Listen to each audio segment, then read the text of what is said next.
Olá, meus irmãos, a paz do Senhor Jesus. Sou o pastor Mário Teixeira.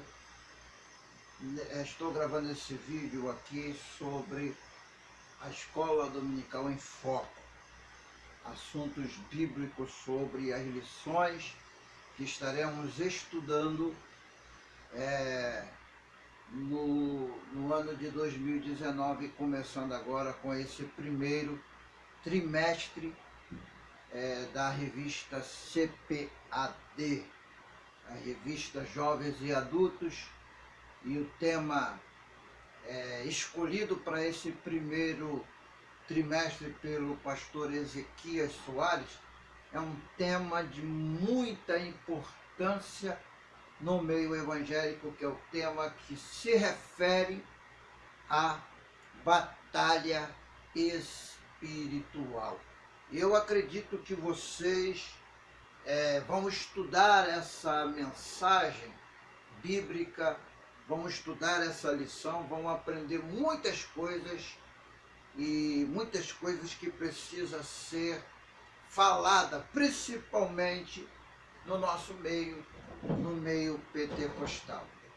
Quero assim mandar um abraço para todos os irmãos em Cristo das redes sociais, que assistem os nossos vídeos no YouTube, pedindo a vocês que possam compartilhar e dar o seu ok, o seu like, compartilhar com amigos para que eu possa ter um número maior. Inscreva-se no nosso canal do YouTube. É um canal gratuito que eu estou usando. Não tenho muitos usuários no meu canal e eu preciso que você me ajude a divulgar o meu canal, que se refere a um canal para pregação do Evangelho de Jesus Cristo. Ali naquele canal que você entra ali, meu ali,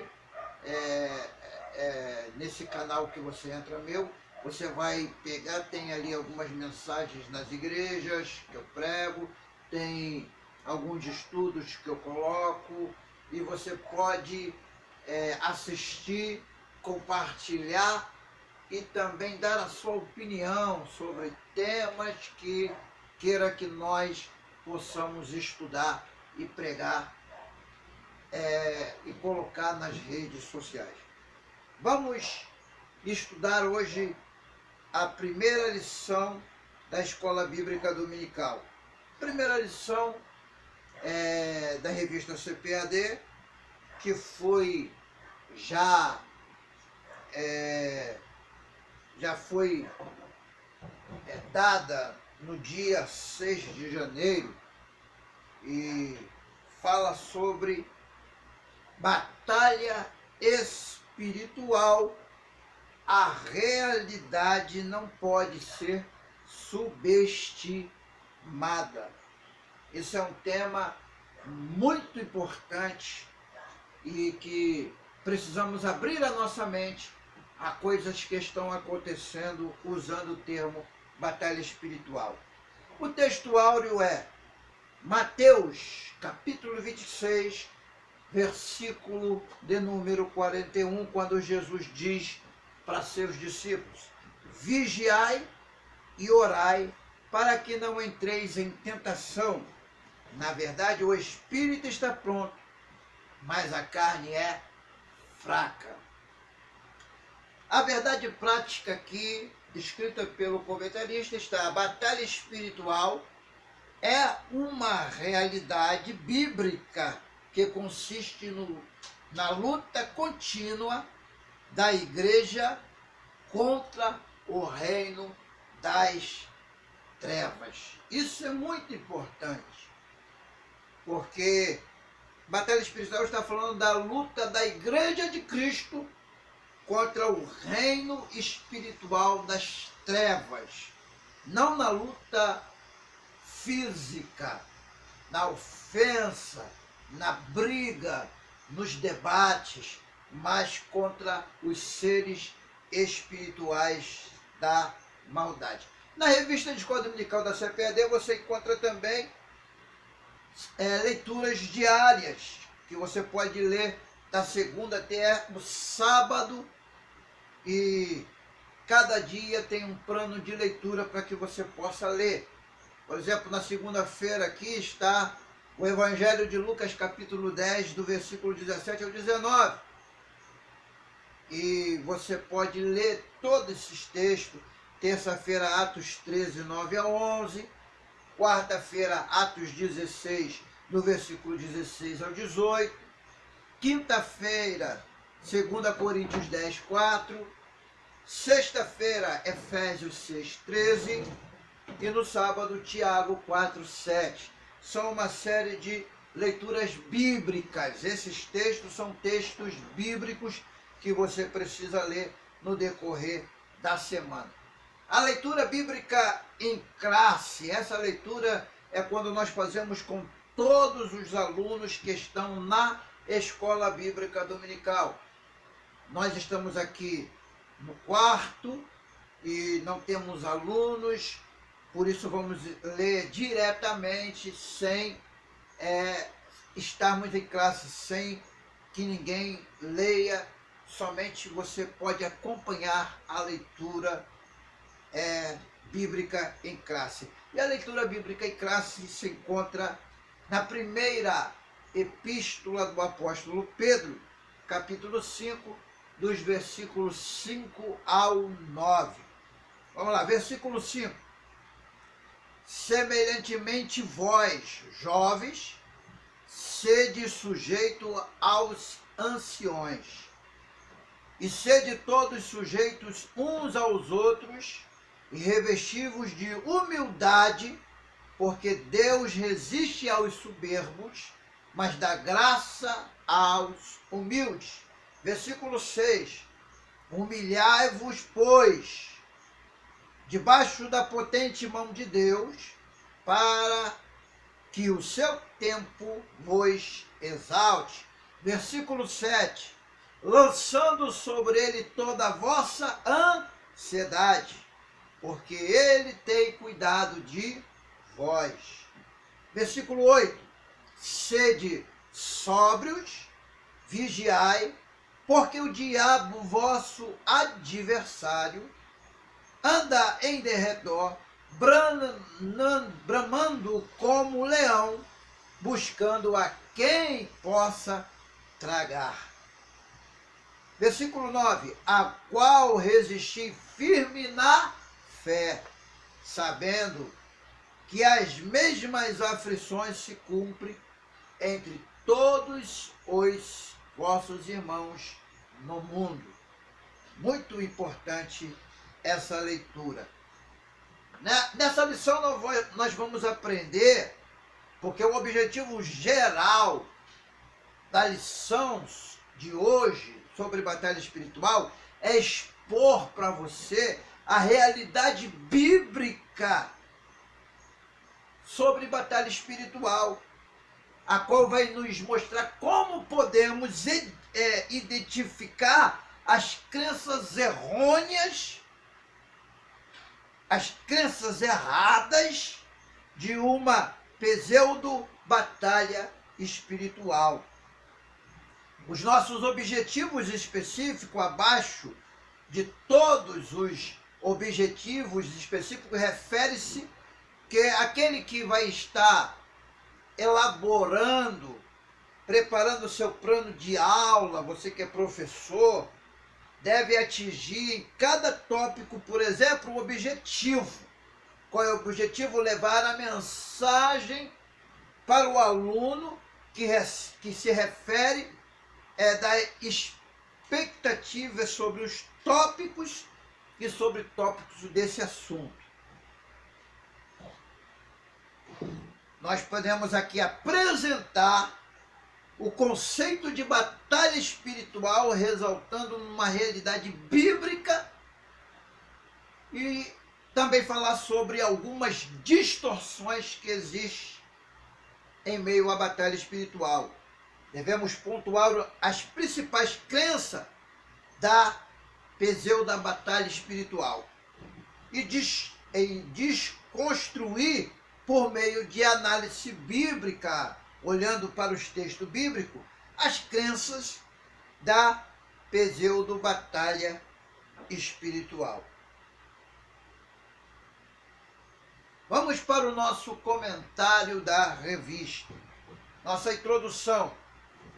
A batalha espiritual é o tema do trimestre que estamos iniciando. Basta uma olhada na leitura diária para confirmar a menção do assunto nas Escrituras. Mas existe uma onda extravagante que surgiu na década de 1960 e que tenta se passar por batalha espiritual. A presente lição apresenta o equilíbrio doutrinário que servirá como ajuda para ninguém subestimar o assunto. Veja só, primeira coisa que você que está assistindo esse vídeo precisa entender: nós precisamos ter equilíbrio doutrinário sobre o assunto. A batalha espiritual existe? Existe. Há demônios? Há demônios. Há espírito maligno? Há espírito malignos. Mas nós precisamos entender que batalha espiritual não é como se tem ensinado em algumas denominações e algumas igrejas que nós intitulamos como neopentecostal, a formulação do neopentecostalismo. Primeiro tópico. Vamos lá.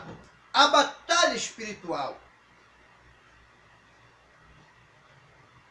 A autêntica batalha espiritual tem fundamentos bíblicos, mas nem tudo que se diz ser batalha espiritual tem sustentação nas Escrituras.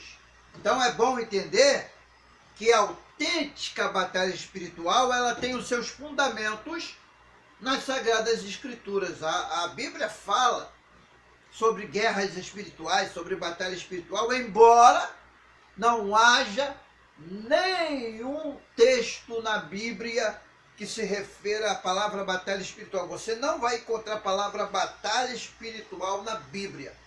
É um termo de cunho teológico, não é um termo de cunho bíblico. Batalha espiritual é uma questão de batalha entre o ser humano e os seres espirituais, entre a igreja e os demônios que se levantam contra a igreja do Senhor. Primeiro, conceito de batalha espiritual. A Bíblia afirma que todo o mundo está no maligno. João 1, capítulo 5, versículo 19. Primeira epístola de João, capítulo 5, versículo 19. Assim existem seres malignos e espirituais que desde o princípio conspiram contra Deus e contra a humanidade para a destruição e o caos do mundo. O principal objetivo do inimigo, que é o nosso inimigo que é declarado, que é o diabo, é causar um impacto de destruição, é destruir tudo aquilo que se refere a Deus, acabar com o conceito de Deus, é lutar para afastar o homem da presença de Deus. E isso é uma tremenda batalha, isso é uma vida de batalha. Então o inimigo sempre vai estar tentando nos atacar e somos sempre vítimas de ataques espirituais, mas nós temos um Senhor que nos protege, que é o nosso grande mestre, Senhor, o Deus que esteve conosco, que se chama Jesus Cristo.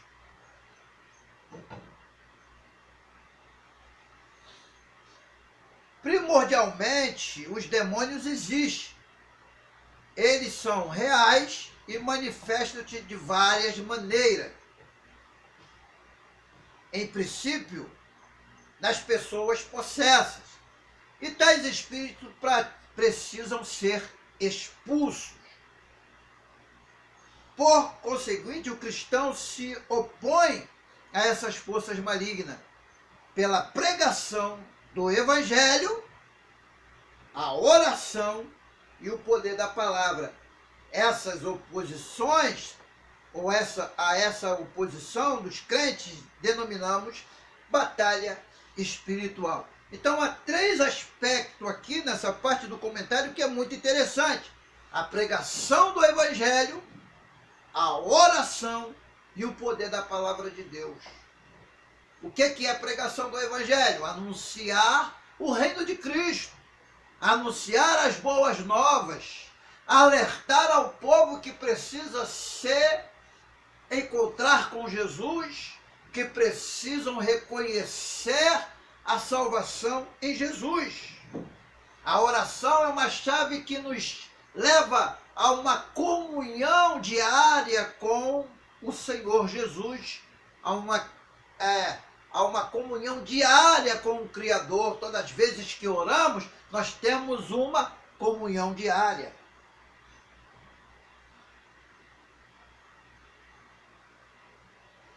E o poder da palavra de Deus, porque a palavra de Deus é a autoridade do crente. O crente, ele alcança a autoridade quando ele vive a palavra de Deus. Segundo, uma realidade bíblica. O tema principal da primeira epístola do apóstolo Pedro é o sofrimento do crente, por causa do nome de Jesus. Esse sofrimento resulta da nossa contínua luta espiritual contra o pecado e contra o indiferentismo religioso.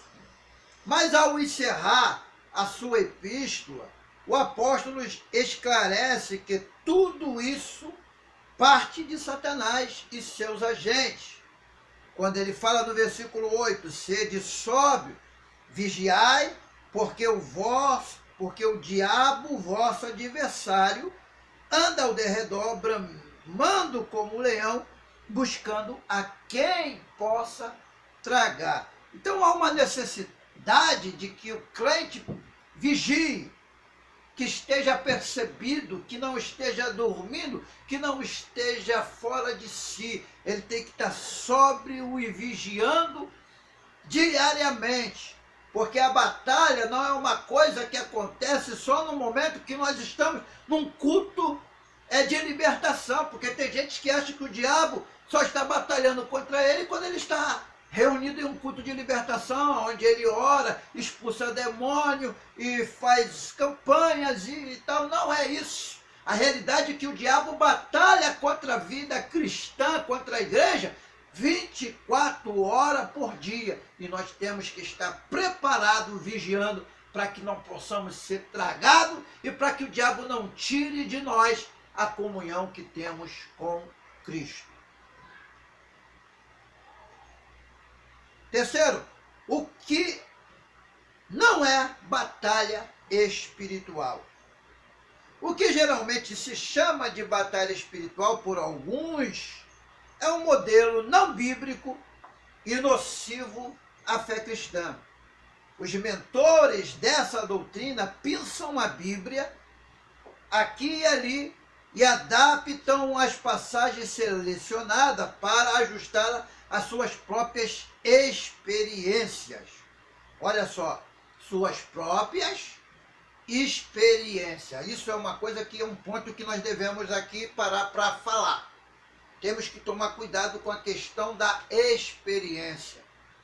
Porque muitas vezes nós colocamos as experiências acima do fundamento das Escrituras. Uma das coisas que nós precisamos entender é que a experiência nunca pode estar acima das Escrituras Sagradas. A experiência é algo que você pode passar. Nós tivemos nos Estados Unidos, há um tempo atrás, uma igreja famosa nos Estados Unidos, que eles viviam apenas de experiências espirituais. E um líder chegou até a escrever um livro dizendo que o Pai, o Filho e o Espírito Santo havia mandado ele escrever aquele livro e falou que aquele livro seria o livro mais lido depois da Bíblia Sagrada. E o que aconteceu? Isso aí ficou...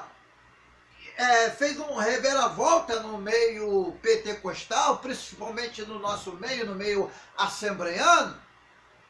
Acabou que o livro dele, ninguém nem ouve mais se falar naquele livro.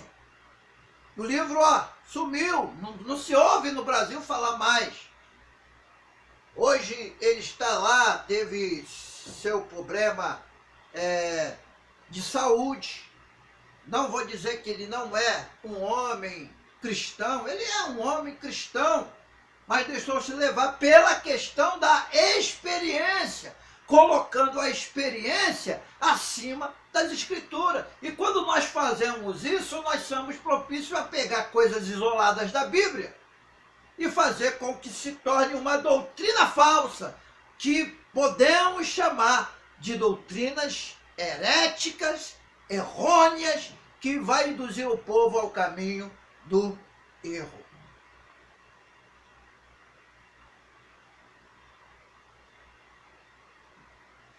Trata-se de uma cosmovisão abrangente de culturas antigas como a da Mesopotâmia e do Egito, influenciada pela magia e pelo ocultismo. Era, na época, um mundo cheio de forças ocultas em que os homens viviam procurando se proteger de deuses e demônios malévolos.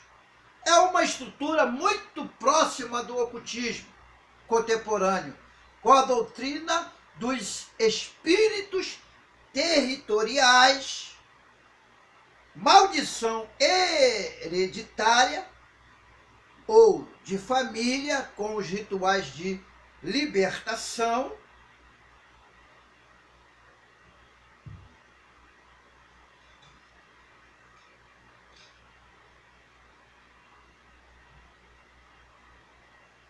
com rituais de libertação. Vamos lá. Mapeamento espiritual. A doutrina consiste na crença de que Satanás designou seus correligionários para cada país, região ou cidade. O evangelho só pode prosperar nesses lugares quando alguém cheio do Espírito Santo expulsar esse espírito maligno. Em decorrência, surgiu a necessidade de uma geografia espiritual, o mapeamento espiritual. Os espíritos territoriais são identificados por nome, porque eles mesmos teriam revelado, com as expectativas religiões que eles sustentamente comandam. Essas pessoas acreditam que tudo isso se baseia na Bíblia. Aí eles lêem texto como o texto de Daniel, capítulo 10, versículos 13 e 20, e Marcos 10, versículo de número 10. Veja só, questão de mapeamento espiritual. O que alguns líderes religiosos têm ensinado na questão de batalha espiritual, talvez você já tenha participado de palestras sobre batalha espiritual em alguma dessas igrejas neopentecostais. Talvez até você tenha lido alguns livros que estão nas prateleiras das livrarias evangélicas que falam do tema batalha espiritual. Há uma série de livros, por exemplo, quem aqui nunca leu a série de livros escrita pela médica doutora Rebecca Brown?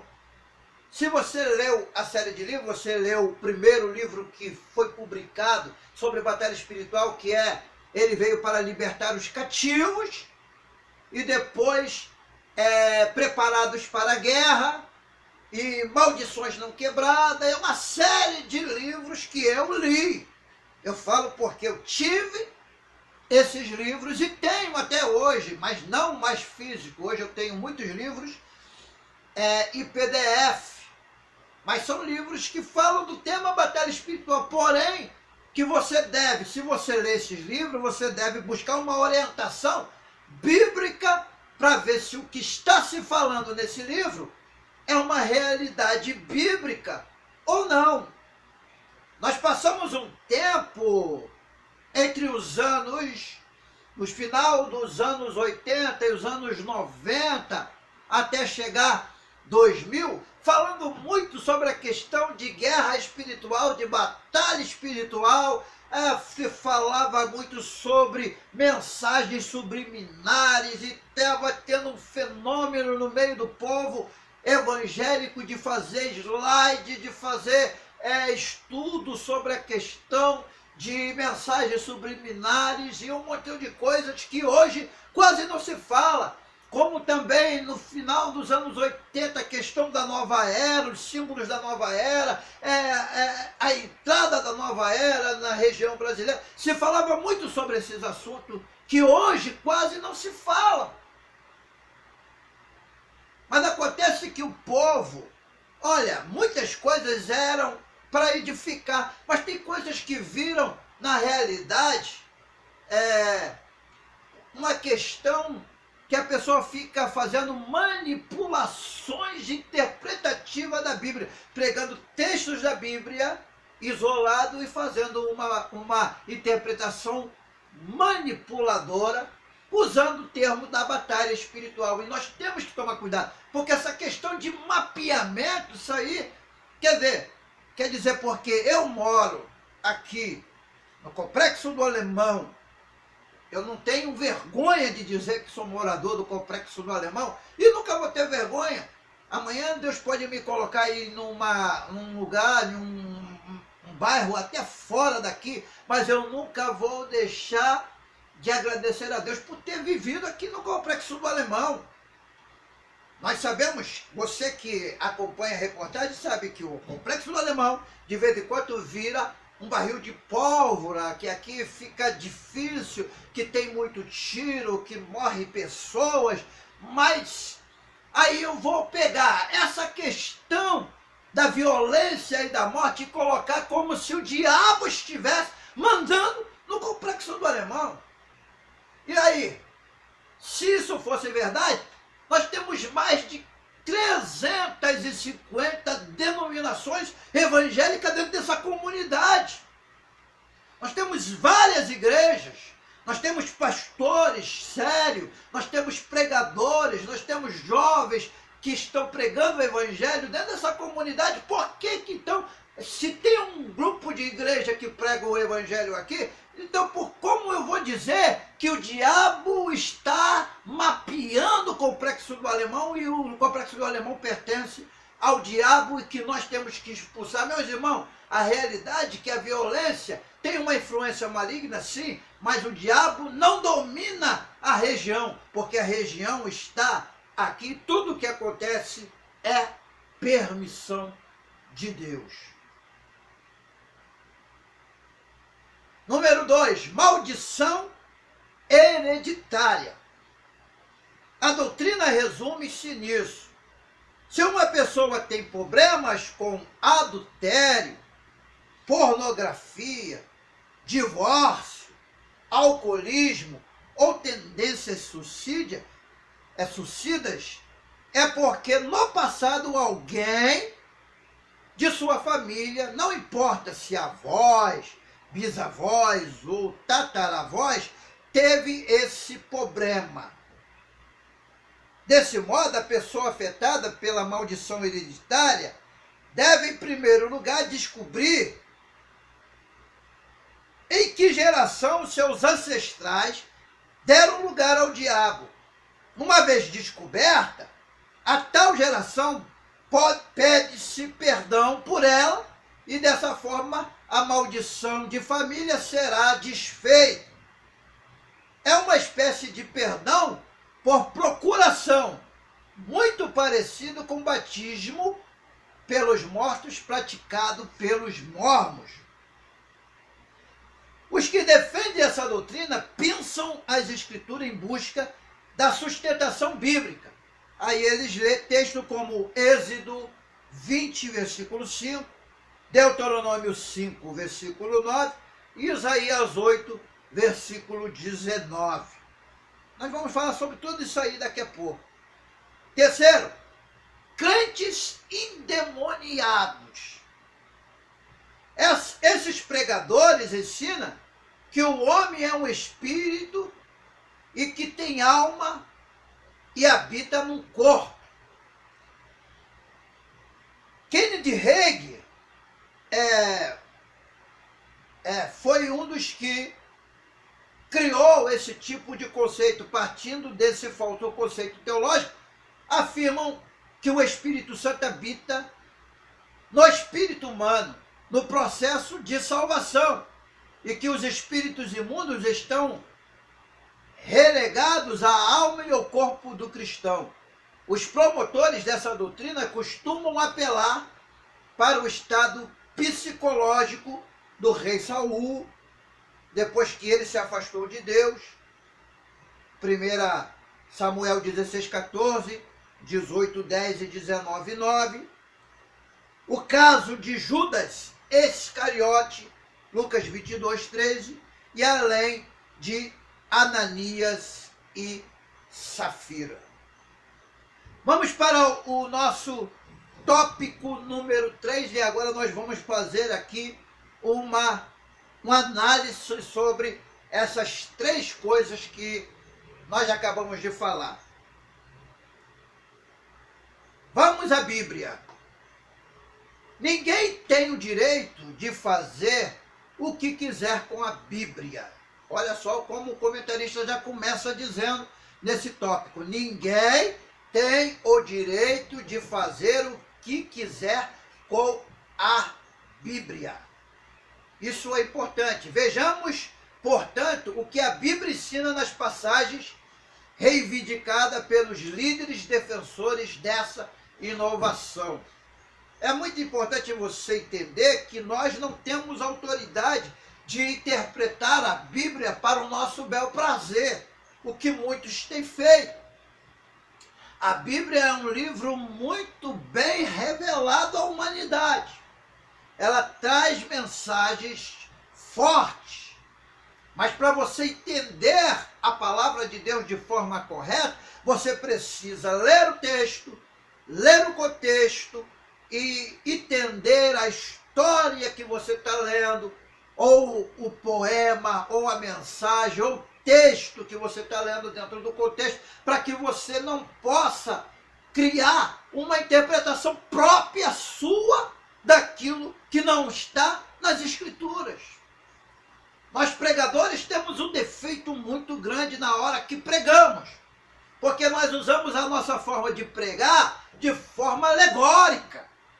Nós pegamos o texto da Bíblia e fazemos uma comparação espiritual de texto, seja o texto ele histórico, seja ele um texto que fala de profecia. Nós sempre usamos uma parte alegórica e fazemos uma mensagem espiritual que às vezes não tem muito a ver com o texto que nós acabamos de ler.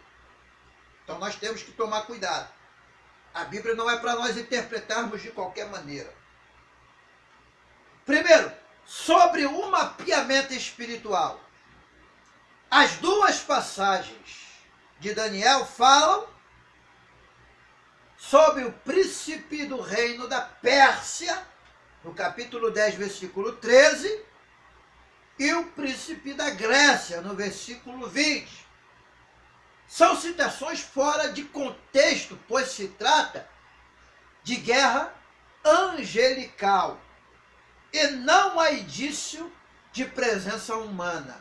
Veja só, segundo o comentarista, aqui fala a questão de uma guerra, mas de uma guerra nas regiões celestiais, uma guerra entre anjos.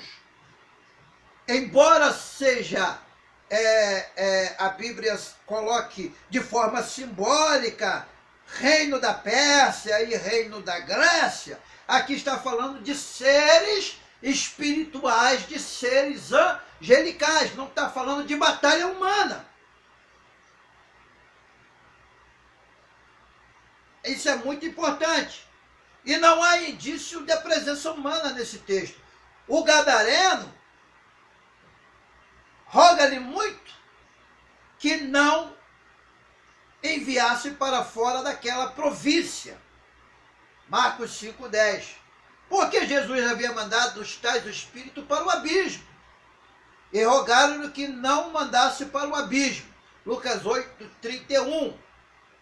Essa é a razão de pedirem para ficar na região. Não se refere, portanto, a espíritos territoriais. Assim fica claro que se trata de uma doutrina baseada numa interpretação equivocada. Os espíritos que foram expulsos do Gadareno, eles não eram da região de Gadara. Eles voltariam para a sua, mas pediram para não sair dali. Então não são demônios territoriais. Isso é muito importante você entender. Sobre a maldição hereditária, número 2. No segundo mandamento do Decálogo, para quem não sabe, Decálogo aqui se refere aos 10 mandamentos. Aqueles 10 mandamentos de Êxodo 20. Deus afirma visitar a maldade dos pais nos filhos até a terceira e quarta geração daqueles que me aborrecem. Êxodo 25 e Deuteronômio 5,9. Essas palavras não podem se aplicar à doutrina da maldição hereditária, porque alguém que se converte a Cristo deixa de aborrecer a Deus. Logo, essa passagem bíblica não pode ser aplicada aos crentes. Então, se você aceitou Jesus, na realidade que eu falo aqui a questão de aceitar Jesus, se você decidiu reconhecer Jesus como seu Salvador, ler as Escrituras, buscou entendimento e está fazendo a vontade de Deus, não há mais na sua vida nenhuma maldição. E é o que o apóstolo Paulo fala em Romanos, no capítulo 8, nenhuma condenação há para os que estão em Cristo Jesus. Aqueles que estão em Cristo Jesus vivem debaixo da bênção. Aqueles que estão em Cristo Jesus vivem debaixo da alegria de estar sendo abençoado pelo Senhor Jesus.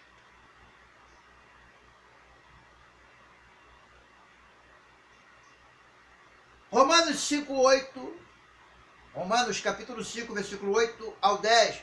Pois este se torna nova criatura, e as coisas velhas já se passaram, e eis que tudo se fez novo.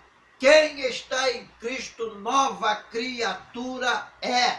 Então, maldição hereditária não existe para aqueles que reconhecem o amor de Cristo, que reconhecem a salvação em Cristo, que se arrepende da maldição do seu pecado para servir a Cristo e fazer a vontade de Deus. O que eles fazem com as expressões espírito familiar é uma fraude. O termo usado na Bíblia hebraica é of, ou revoct, plural médio, espírito de mortos, necromante e mágico. Levítico capítulo 19, versículo 31 e o capítulo 20, versículo 6. Isso está bem longe de ser espíritos que passam de pai para filho. 3. A possibilidade de o cristão ser possesso. É bom lembrar que Saul já estava desviado nessa época, de 1 Samuel 15, versículo 23. Além disso, a Bíblia não fala de demônio, mas que o assombrava um espírito mau da parte do Senhor. 1 Samuel 16, 14. Quem foi que disse que Judas Iscariote era crente? Foi Jesus quem disse: não vos escolhi a vós os 12, e um de vós é um diabo. A palavra diabo aqui está dizendo que um de vós é um adversário. E isso dizia e isso ele dizia de Judas Iscariote. João 6, que é o capítulo 6 de João.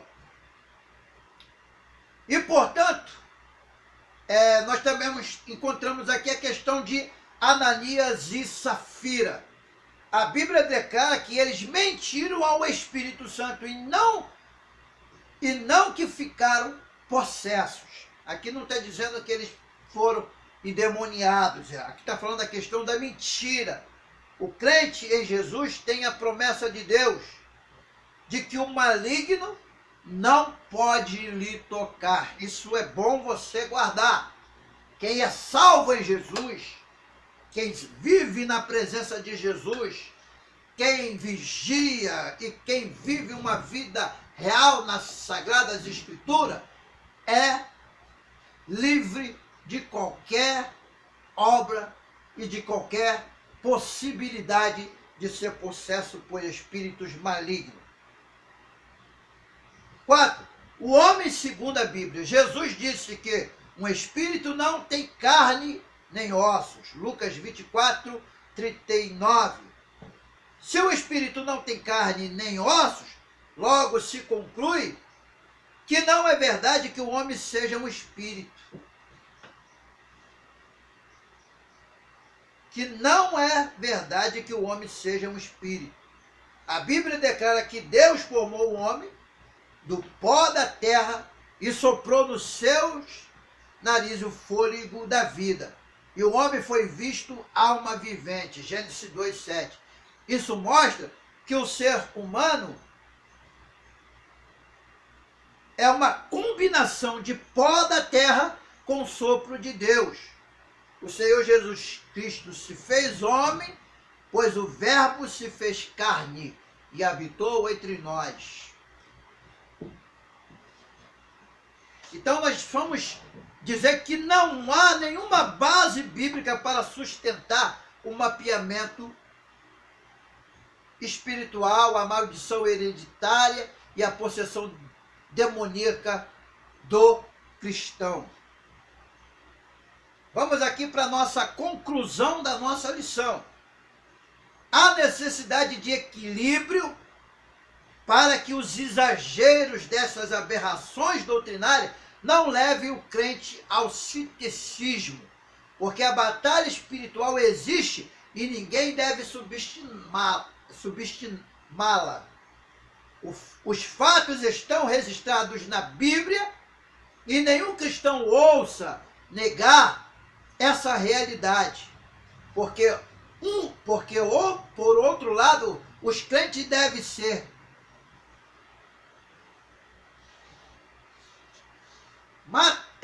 ter maturidade suficiente para não entrar no fanatismo, mas discernir entre o que é verdadeiramente espiritual e o que é manipulação esotérica. Então, nós temos que ter maturidade. Nós devemos entender a realidade cristã, entender as Escrituras, não levando aquilo que nós pregamos para a questão do fanatismo religioso. Porque em toda religiosidade existe o fanatismo, existe o extremismo. Por isso que lá você vê muçulmano matando as pessoas, se explodindo, é porque são extremistas e fanáticos. Você vê crente acusando outro crente porque ele é extremista e fanático. Então nós temos que ser maduros na fé, para que nós não podemos cair no ceticismo religioso da atualidade do século XXI. Meus irmãos, nós terminaremos aqui. Essa foi a nossa primeira lição da Escola Bíblica Dominical e eu quero que você estude